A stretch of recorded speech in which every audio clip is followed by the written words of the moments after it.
Got a couple of ridges here. I couldn't get this final lip to go in.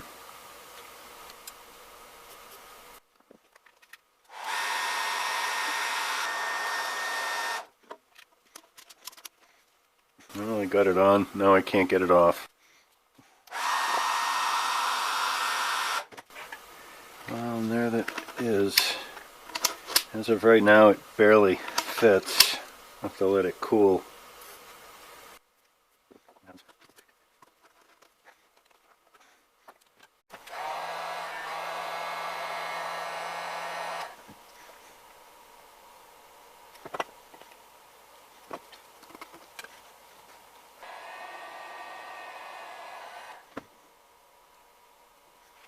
Well, I had to use the heat gun, and this particular wand has a couple of ridges in it.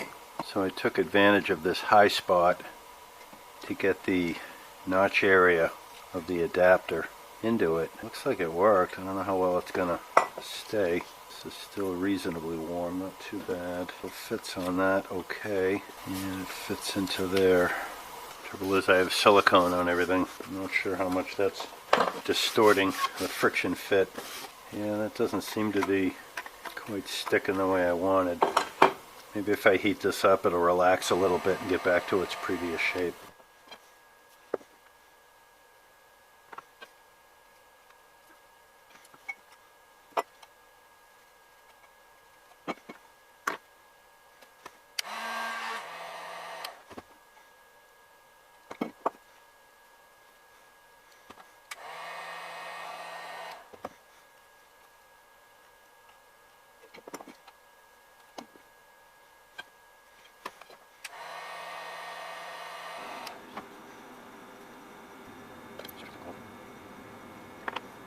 Well, I think I was successful. Time will tell. I heated this up and jammed it into this guy, and then I shaped it into here. And I had a pronounced bow in here, and when it cooled down, there was too much of a, I don't know what you call it, too much of a drop off here, and it didn't really grab this, so I heated it up and relaxed it and got it back to its original shape again. And then I more gently put it into here and then into here, and then before it had a chance to cool down, I had it cool down just sitting in the tip of this one. I figured where this was a steel tube, it would hold its shape, and I think it's okay. There's a little bit of a conic profile to it, and when I put that in, I get a bit of a friction fit. This guy, I think I inadvertently cracked it, or it might have been that way already. But I can jam that on, and that's acceptable. Time will tell, and if that doesn't work, I suppose I could try using these metal wands. But I'd actually prefer this guy. It's a little shorter, be a little more convenient to carry around with a smaller vacuum.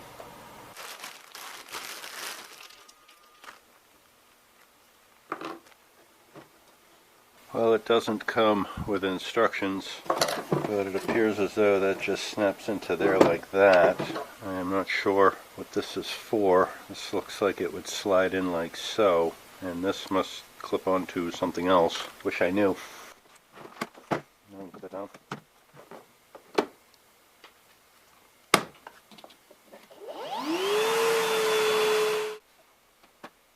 And the bag looks like some air went into it, so I think we're good to go. Discovered that this adapter fits in the well around my modified adapter.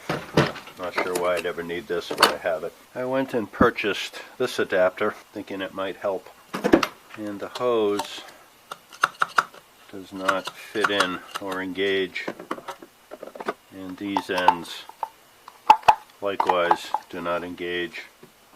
So this adapter doesn't seem to play with either end of the Milwaukee system. And this adapter similarly does not seem to engage. So this just unscrews. You know, there might be a market for somebody to make something with these threads that fit on this end, but will mate to common shop vac fittings on this end. And in case you're wondering, this adapter does take this wand to fit onto it in things that are on that size. However, the wand does not fit into the adapter, for what that's worth. Well, I purchased this. It's a Craftsman wand, and this fits on sticking out a little far. If I put my thumb here, you can see it's going down quite a bit. I could probably chop a little bit off of this to shorten it. And the original wand I have, they both fit into each other quite well.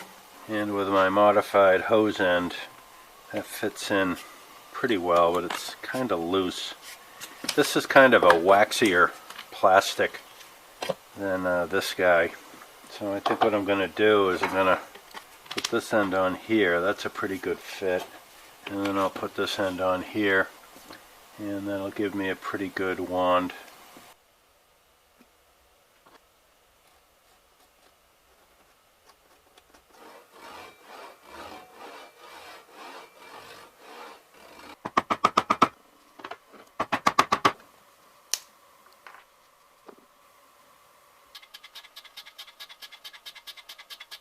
This is dampened.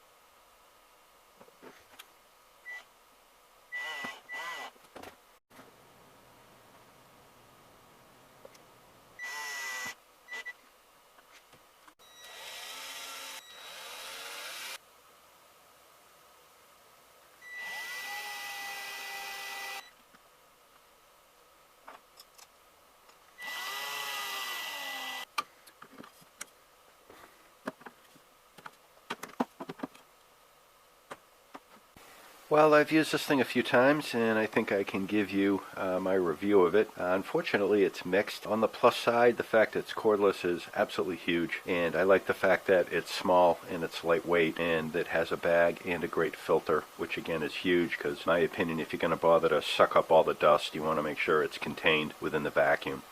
Now, to discuss some of the things that I'm not too keen on, I think a lot of them stem from the fact that this is part of their pack-out system. And you'll have to forgive me, I'm not a Milwaukee guy, so I'm ignorant of it. And I'm sure it's very convenient for some people and great, but I think that's the problem with a lot of the shortcomings of this vacuum. For example, it doesn't have any wheels on it, and that's not a huge thing because it's not very big or bulky. So the wand is self-contained, which is nice, but it's kind of short and it's springy. So when you pull it out, it tends to pull back against you. And when you pull it, it tends to unwind a little bit, which takes a little getting used to. And since you have to carry it because it's not on wheels, you've only got one hand to deal with the wand and the hose and the torsion of it. And I guess I'd put that in the category of learning curve. I think once you use this enough, you'll probably get used to it and not think about it. I'm disappointed that accessories like wands and stuff don't come with it. Perhaps those will come a little bit later. I wish the on-off switch were a little more convenient.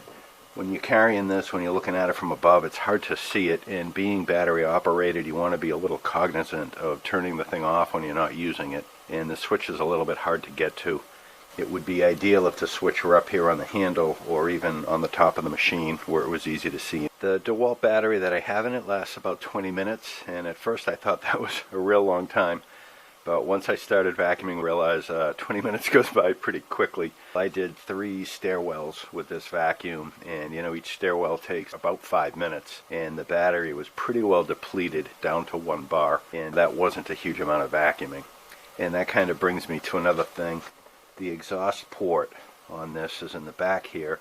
So when I was in the stairwell, I'm holding the vacuum with my left hand, vacuuming with the right hand. So I'm sucking up dust on this end, and I'm scattering dust all over the stairwell from the exhaust on this end. And I wish there were a diffuser for that. And I suppose I could make one.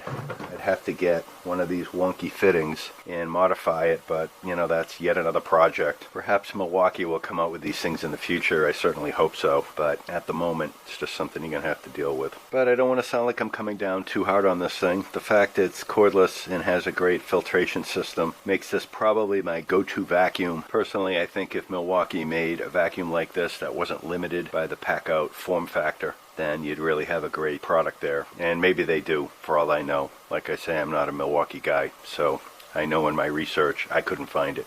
but if it's out there, my apologies to Milwaukee. People have asked if this DeWalt battery or that DeWalt battery will fit in this thing. Please understand, I don't own every DeWalt battery. This battery is the 4 amp hour, and you can tell by looking at it that's completely filling the cavity with the adapter that I modified to put in it. So that's about as big as you're going to get. And in comparison, here's a 6 amp hour flex volt, and there's no way this is going to fit. So you're limited to this size and this shape. Well, I think my adventures of modifying this vacuum to be what I want in a vacuum is coming to an end, and I'm just going to start using it. Of course, I'll do more videos as I see fit, but if you've been with me through this series of videos, I thank you for it. If you have any comments, please leave them. Ask any questions, I'll do my best to answer them. And like and subscribe if these are the types of things you want to see more of. And as always, I look forward to meeting up with you on the next one.